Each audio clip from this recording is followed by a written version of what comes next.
talk dirty to me. It's the Luke and Pete Show. Yes, it is. It's the Luke and Pete Show with me, Pete Donaldson and Mr. Lukey Moore. Buns, how are you doing? Not bad. This is undeniable. This is the Luke and Pete Show. Absolutely undeniable. I like that. Can I go straight off the bat? Because the most recent thing I read before I jumped on this mic to talk to you, Peter, is go get your own oil. Trump tells allies in angry outburst.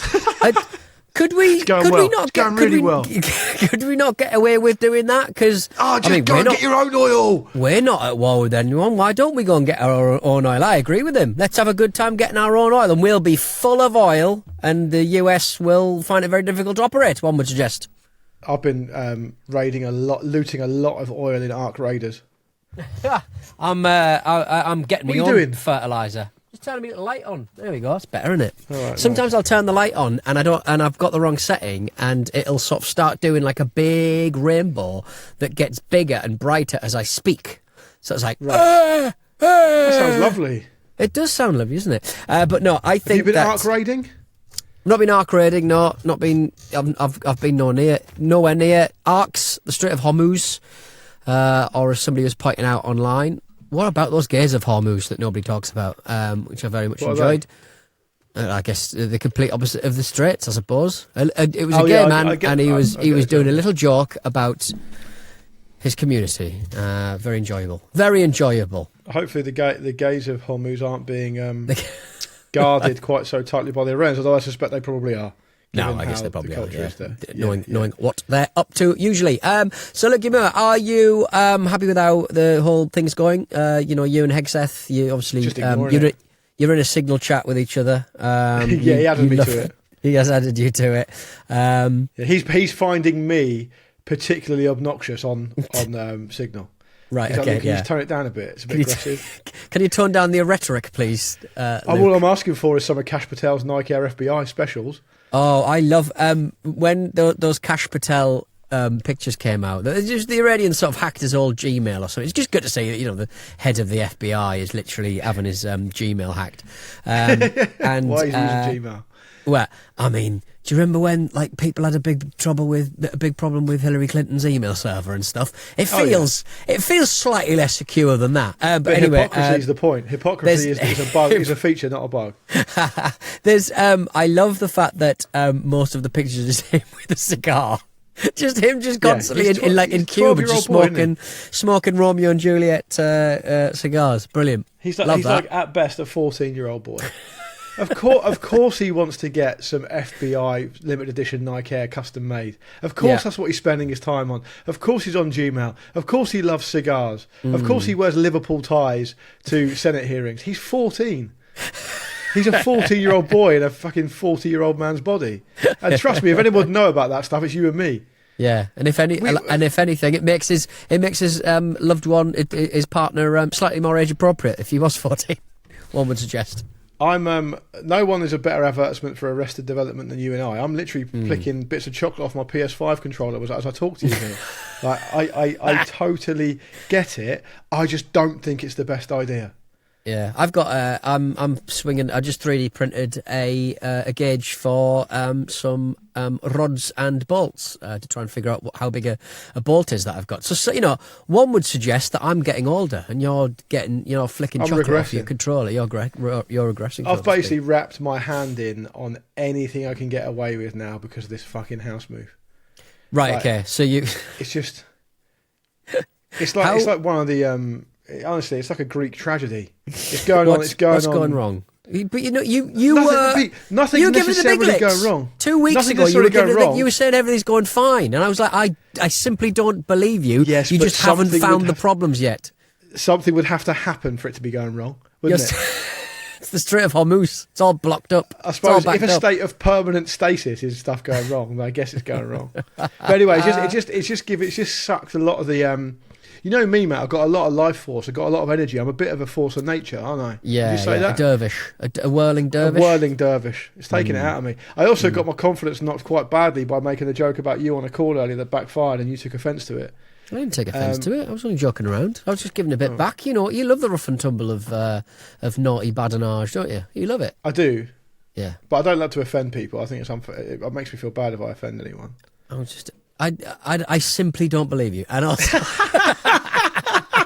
I simply don't believe you. That is what powers Speaking you. of features, not bugs.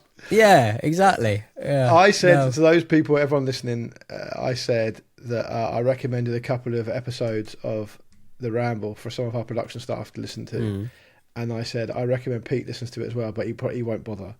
And you were like, why won't I bother? No, it was when I bided my time. I didn't say a thing. I bided Biden.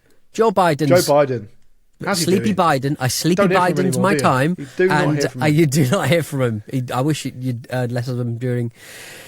I just wish you'd heard less of him. But I bade Biden, Enoch Powelled at my way at my time, and then later on, I came back with a little zinger to make everyone laugh. So there were rivers of blood. There were rivers of blood on the call. There were rivers of blood. I picked myself off the floor. Yeah, I probably wouldn't have listened, to be honest. But to be fair, you're not going to listen to a 2017 I had listened episode to of it quite Ramble. recently because I had to edit the fucking thing because we stole somebody else's fine concatenatory work. I don't think concatenatory is a word, but I had to edit it a while ago. It sounded really good. It does sound right, doesn't it? I was like, that's way too good for me. If there was a 10-letter wordle, that would be straight in there. Concatenatory. But I am a pedant, and not even I could get to that level. No, just make up your words, enjoy it. I'm not only a pedant, I'm a pedant who will regularly venture into territory that is basically a bluff. To pretend that I'm right. But the problem is we record. The best thing is you do that all the time, but we record a few days in advance sometimes, and you're not going to, and you don't read the comments, so you're never going to know. You're never going to know you've bluffed. Concatenation is a word. Yeah, concatenation is. I've never heard of it. Surely concatenatory is a.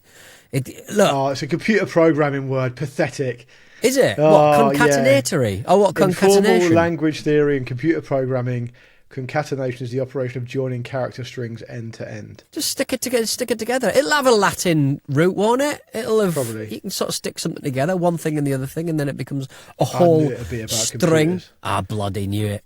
Well, look, you've learnt something from a computer man today. Did you see? By the way, speaking of, Joseph R. Biden, former POTUS. Right. You don't hear from him anymore. I presume it's because he's ill, and I hope he's okay. I assume he's not. But I don't wish anything but the best to him. He's a human being, deserves respect, all the rest of it. I'd like Trump and him to have a debate right now to see who is as doddery. I think it might be a very, very even tie. He's gone off the. Oh, Trump's gone off the cliff recently, hasn't he? I watched. I got served up into the old timeline, the old thing that's making my life a misery. The old timeline. The old timeline. And I saw a short-ish video of Donald Trump in the 2016 primary. So before he was even the nominee. That's right. You did say yes. That's right. Did I tell you? And he sounds totally different. Totally different. Yeah. Yeah. But can I? That was the point I was just going to make. 10 years ago, I suppose, isn't it? We probably sounded pretty together 10 years ago before childbirth. Doubt it. Anyway, did you see that Robert Mueller died? Yes, and he of the Mueller report. He of the Mueller report and the corner. He and Donald Trump obviously was very complimentary. Surely even about Donald Trump could concede that the crunch corner is a great invention by Robert Mueller. Obviously invented by him when he was on his patrol boat up and down the Mekong in Vietnam. He thought, this yogurt I've been given in the sea rations is wanting. So he stopped off at the bank of the Mekong under enemy fire and grabbed a handful of cola nuts. Chocolate balls. And shoved them in the yogurt and went, that's texturally very impressive. And then patented it as soon as he got back to the United States. And there we have the Mueller Crunch Corner. The fruit corner followed later, of course, ironically, because he could have easily grabbed some mango from Vietnam. That's right, that would be more. You could probably do a fruit corner on the Mekong, yeah. He famously did not do that. Anyway, Donald Trump, no matter what your political persuasion here, and I think everyone listening to this knows ours, but forget that, put that to one side. Is it a good thing that a world leader, any world leader, responds to the death of a public servant by literally writing in capitals on social media, I'm glad he's dead? Yeah. Do any of us win from that, do you think? No, and I think it's Fun. It's fun, playful. It's playful language to talk about a man who, let's not forget, was a national hero. Like, he may have done a few reports here and there you might have found objectionable, but he's a decorated vet. It's about as decorated as a veteran could get, I think, from what I've read. And the yogurts. And the yogurts as well, for crying out loud. What are you going to have after your KFC or your McDonald's? Have a little yogurt, for crying out loud. Smooth, cool down your mouth a bit. An astonishing bit of work. And, I mean, I think it's really great that J.D. Vance and Kash Patel, they all came out and sort of said that, Donald Trump shouldn't be in public servitude because much like the Charlie Kirk sort of stuff, where they basically said that if you slate Charlie Kirk on Twitter or wherever, you should be fired from your job. One might suggest that's exactly what Donald Trump did and has done repeatedly. To die on, isn't it, Charlie Kirk? Like, basically a racist student debater. Why are you chucking your lot behind that? Like, it's.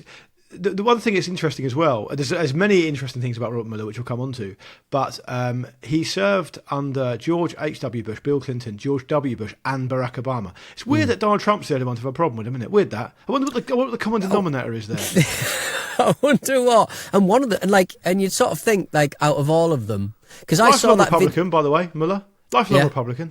Well, that's. I mean, we always sort of. What I like about the way that these guys like Trump and Elon Musk and stuff, where they gut public services and places like the FBI, places like those kind of agencies, they gut them and then they sort of say it's because it's too woke. It's like everyone's a Republican in these fucking places. Exactly. You get the past US a certain level. Too woke. The US government is never too woke. You could be losing Republicans left, right, and centre. It will never be too woke.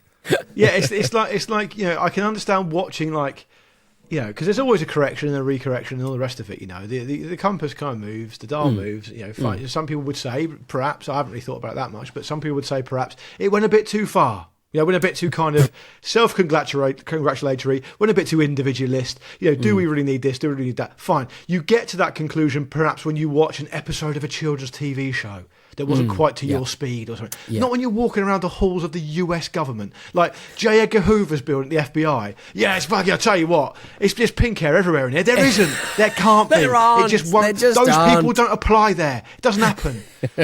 Does not happen. The only way there'd be people with pink hair in the FBI is if someone splattered blood everywhere. That's the only way. Barney's blood. The couple of interesting things, a couple of things that I think are interesting about Robert Mueller. One is that he was obsessed with white shirts. All of his team and himself always wore white shirts, and if they didn't, he would basically take the piss out of them in meetings. Because he felt like... more energy. Well, I am a fan. I do prefer a white shirt to formal occasions, but this is not about me, Peter. Although in many ways it is. Blue shirts? Black shirts? No, he would apparently regularly, like, with a bit of good-natured chiding, would call out men in his team who wore like blue shirts or green shirts or whatever.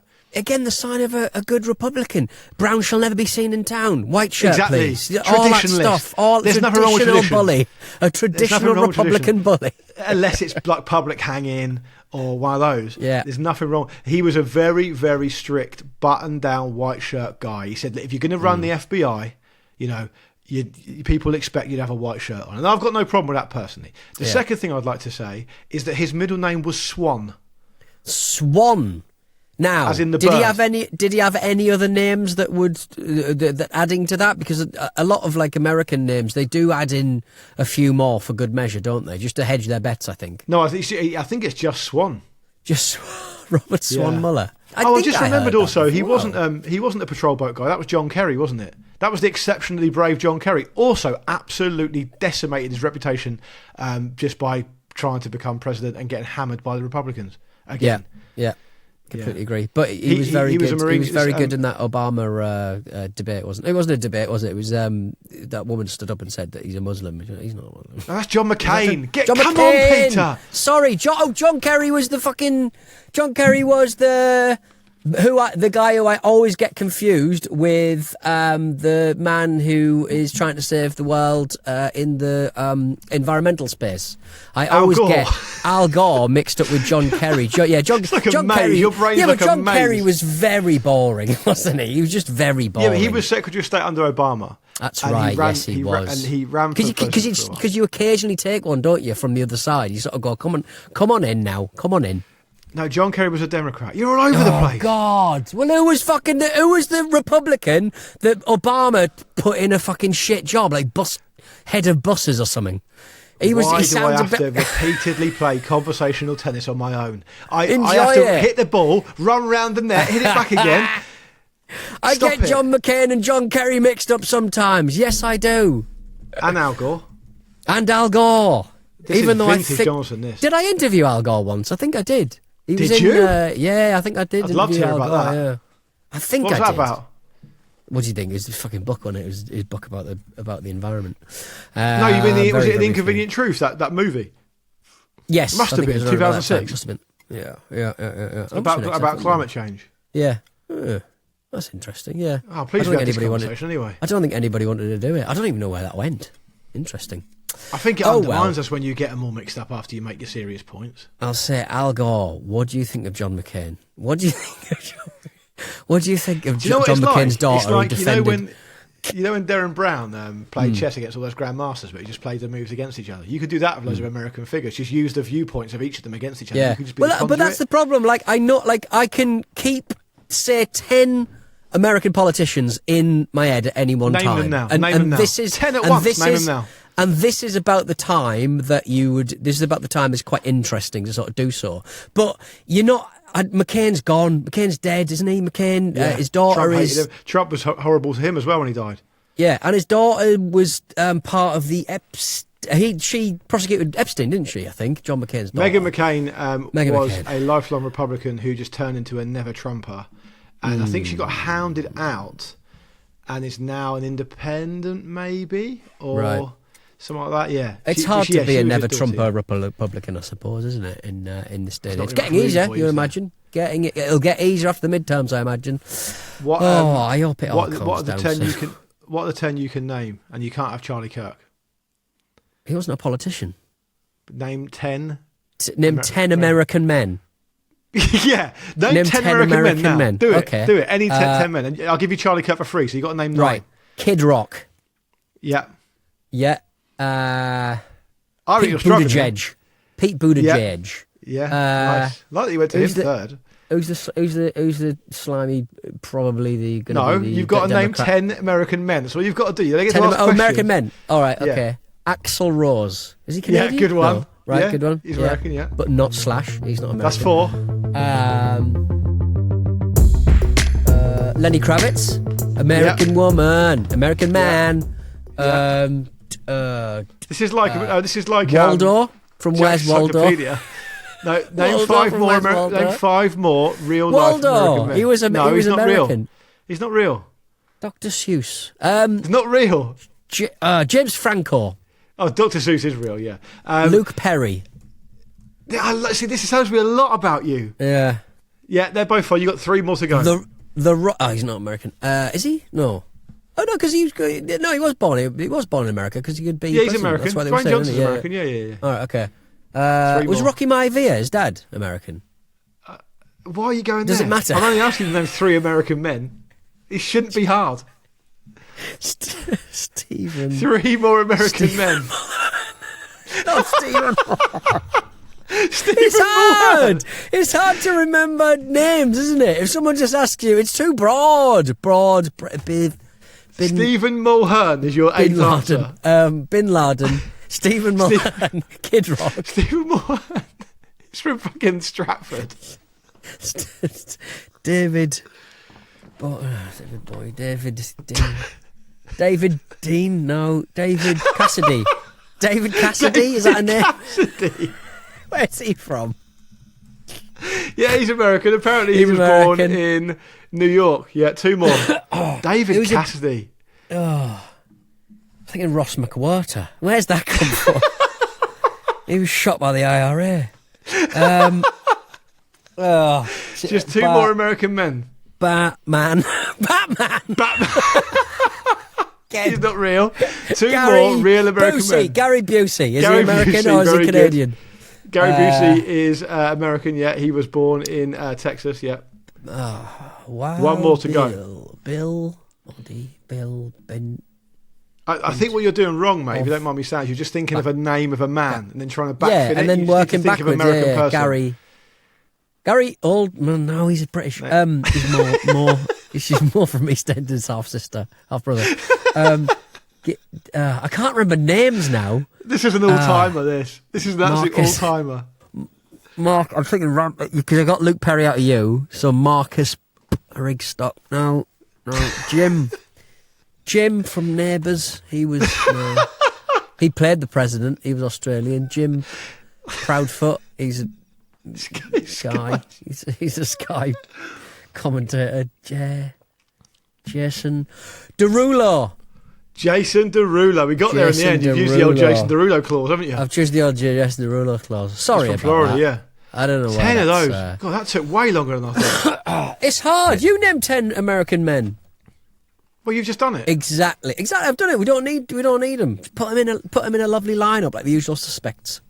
I mean, you named a lot more non-American men than you did American men, which is what I like. Well, it's hard. It's like that man who runs around the street saying name a woman, name a woman, and they're going, I can't name a woman.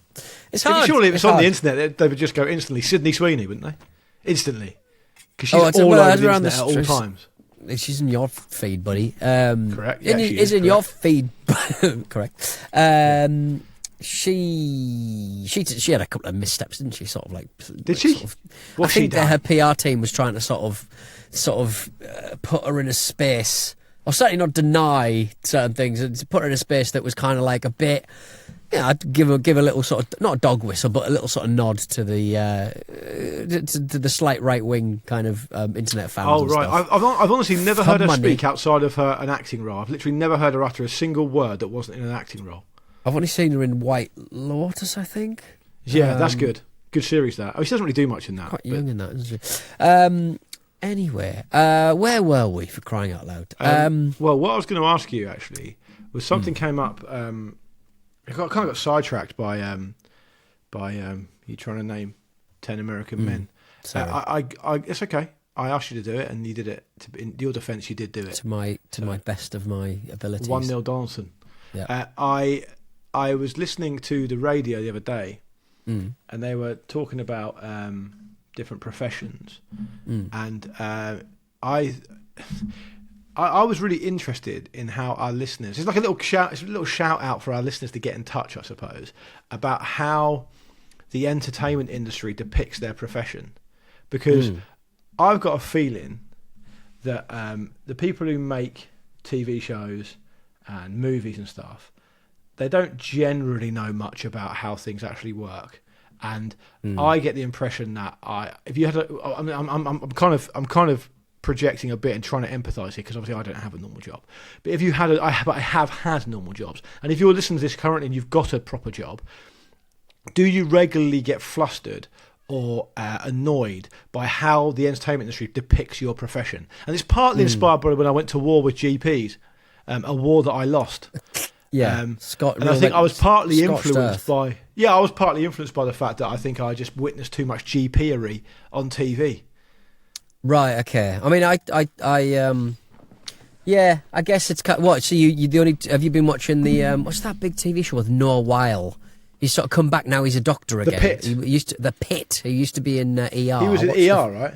He was in ER as like a younger man, and did George Clooney steal all of his gravity, all of his kind of oxygen? I don't know. I think he was pretty sort of front and centre. Eric LaSalle, sure. He's in the corridor doing karate chops. Did he get much work after that? No, he's in Donnie Darko. But now he's back, and he looks. He was in Donnie Darko, wasn't he? I forgot about that. He was in Donnie Darko, and that wasn't a cat. That was a rabbit. Everyone, and who else was in? I thought it might. Didn't we have an argument about Donnie Darko? Whether it had. Who sang the song? Who was in the film Ghost and sang the song "She's Like the Wind"? Patrick Swayze. Swayze. Wasn't Yeah. Swayze's brother in Donnie Darko? I thought Swayze was. Right. That's, I think, what I was saying at the time. I might have said it on the Luke and Pete show, and you said that was Patrick Swayze. I No, it remember was, definitely. a Luke and Pete show from the past. But do you remember Patrick Swayze's brother was in X-Files? He was... No, I didn't. I'm not really sure if I knew he had a brother, to be honest. Yeah, and he looks exactly like him. Or he looks enough to sort of go, oh, that's clearly Patrick Swayze's brother. It's very enjoyable. Would you reckon he just got hoovered up the roles that Swayze didn't want? I guess so, yeah. A little bit like Tom... Forrest Gump. Tom Hanks. Yeah. Tom Hanks. Tom Hanks. Obviously, his brother does a load of his voiceovers, doesn't he? He does basically. Right, and he's got ADR two and sons. stuff. One who is absolutely hapless, and the other one who's quite a successful actor. Yeah. I like that mix. But I bet he loves them the same. One of them Speaking of makes that, his by life the way- more difficult. Yeah, I'm sure you have to. I mean, you have to be equally proud of your children, surely. I remember Steve Coogan saying that. So his mum used to get, because I think obviously the Coogan family are quite well known in the part of Manchester where he grew up, and everyone Big knows foster his mum family, is. wasn't it? I think so, yeah. And he said that his mum used to get fed up with people saying to her, "Oh, you must be so proud of Steve." And she said, "I'm proud of all my children. What are you talking about?" Yeah. The other Coogan, isn't there a Coogan in the... He was in the Mock Turtles, wasn't he? Right, yes, okay. Which he was died, Tom didn't York's he? brothers band? Tom York's brothers band, don't know, but the Mock Turtles was Unbelievable definitely Steve Truth? Coogan's. Don't know them. Remember that band, The Unbelievable Truth? They had one good single, and I think they were... I think Right. it might even been Ed O'Brien's brother, but either way. Oh, Steve Coogan's brother Martin Coogan was in the Mock Turtles. I just looked it up. He's very much alive at the Very time much of still alive. recording. Yeah, So- because he did the music for the last Alan Partridge thing. I Did he think. really? Yeah. Okay. And his Alan Partridge's Steve Coogan's lover was in the episode with the android, which I found out and then thought, But that's his business. That's It is. very much his business. And if you of all people should not be judging. Why? What do you mean why? What do you mean, why? Why should me of all people should not be judging? What are you saying, that I don't live my life right? No. Right. I'll say you live your life the most right. I mean, if you can get to the age of 44, soon to be 45, and not even be able to name 10 American men, you must be doing something quite well with your life. It's just hard to get them off your No, dome, but you're thinking I would about other say. things. You're thinking about other things. More Not very important lofty, things. though, is it? More important Like things, gigabytes. is it? Gigabyte. No, I just think. Incarnation. Have you seen the guy on Incarnation. Twitter who? And this is a funny one, right? He looks and seems like the kind of guy who should be like. I don't want to be disrespectful or judgmental, but he seems, based on his output, that he's a loser. And all he does is post about his parasocial relationship with Claude. No, what? He's fallen in love with Claude. I don't think he's fallen in love with it. I think he's just got this really weird ongoing relationship with Claude. And I had seen his stuff quite a lot. I thought, that's a bit odd. But I never really clicked on his profile. And then when I finally did click on his profile, it turns out he's like head of AI at Cambridge University. Oh, So, right, okay. So he's I don't know if I should be worried or reassured by that, really. He's getting high on his own supply, I suppose. Very much so. Sniffing his own robot farts. Sniff his own robot farts. Innit? Yeah, just a little bit. We didn't do a break. That's fine. That's absolutely exhausted fine, ourselves. Nikema. But you keep saying that. You don't need to say it. I'm just Because telling the break will people go who in. To the listeners now, they would have already Right. heard the break. Well, just know that somebody, Bruno's done it. Bruno, will have had to have gone through this show and found, probably in the middle of those 10 men I was trying to name. Yeah, nice. Keep people those on the two- hook, innit? Those two Will he do the fellas, last yeah. four? Will he do that? Great. 6 Tune in to find out. Take a break. Yeah, exactly. Yeah. So I'll put this a bit in. Will Pete Donaldson manage to name 10 American men? He's got Stephen Mulhern, schoolboy He's hour. got, he's got in the Stephen Mulhern little valve. Yeah, this has been atrocious broadcasting. I'm so sorry, everybody. We'll be back with the best. We'll see you on Thursday. Midterm preview. I think this is exactly what people expect. So we diverged there, mate. We should bang this up as like a sort of Midas touch, bulwark, Pod Save America kind of like real, like, you know, and it's just me. You know, what's happening next in the Strait of Hormuz? Will the US president put boots on the ground? on I that just think that a island. lot of And then it's just me trying to name 10 American men. yeah. I think a lot of podcasting is way too earnest. I think this is exactly what podcasting was invented for. And we can't lose sight of the 4 original pillars of podcasting, you know, like the 4 original pillars of hip hop. The 4 original pillars of podcasting are not taking anything seriously, not really knowing much about the real world, being 2 straight white guys, and your dad writing a porno. Yeah. And exactly. Yeah. And who needs that? Who needs that? Who needs a dad writing a porno when you've got Pete Donaldson naming American men? Just any American man. Lenny Kravitz is in there. Do a top 10. Bruno, in the synopsis of this episode, actually no, don't do a spoiler. Maybe on the socials in a week or so, put Pete's top 10 American men, and then put another tweet about the ones that he got wrong. Right, okay. Fine. That's all you need. Yeah, okay. Do you know that when my dad wrote a porno, after a while they were just making it up? I think that's something that you believe, and that's calcified in your brain, and you're just repeating it as truth. But why do they? What? Yeah, that's basically most of my output. Why did they keep suddenly finding more books? Well, I was going to say, when I was clearing out an old cupboard to replace it with a bigger cupboard, because I need bigger cupboards these days. I'm a cupboardman.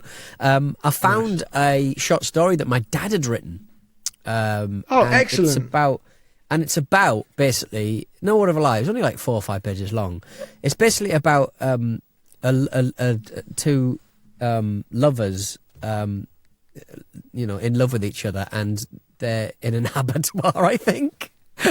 An abattoir, of all things. Can we read it on the next show, or would that not be appropriate? It might. I don't think it'd be appropriate, but I think it might be a bit dull. I don't know. I don't wish to do my dad. Why did you have it? Why did you get hold of it? I think he just popped it in. I think he wrote it. I remember him writing it when I was a kid, and I was like, "This is a." Because I'm glad that my dad's in, you know, the 90s from his job as a process operator in Tioxide. You know, a voracious reader. My dad. He's always read a lot of books. He just decided to bust out a little short story, and I remember being very impressed. I think I read it a little bit later, and I was like, "Dad, this is mad! You've written about 2 lovers in an abattoir." But yeah, I might give it another skim, see if there's anything. Please do. I mean, you can't mention that, and you know what's going to happen now. We're going to get endless emails asking you to read it. Yeah, read the abattoir story. Did I tell you my friend whose wife's stepfather, so kind of not really his father-in-law, but kind of, writes like really, really long, overwrought, sexy bodice rippers set in Napoleonic France that he gets my mate to endlessly proofread. Okay. Yeah. Is he? He self-publishes them on Kindle and stuff. Does he get any love for them? Does he kind of? He said sometimes like the it's quite obvious, like some of the characters, like one of the characters will be like his mother-in-law.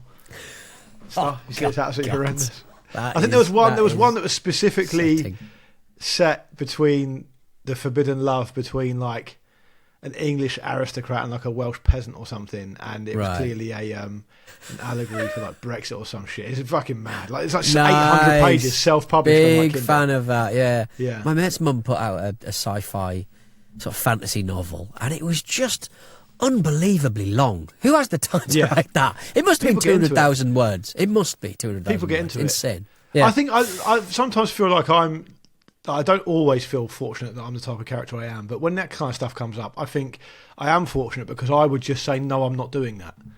Right. Yeah. Okay. Will you please proofread this? I haven't got time to do that. I'm not doing it. Whereas a lot of people go, yeah, sure, no worries. From me. People won't ask it. Yeah, they wouldn't. They probably wouldn't. No. Anyway, all right, let's get concatenation. Let's get out of here and come back on Thursday, Peter. I reckon. Let's get out of here. Bye bye.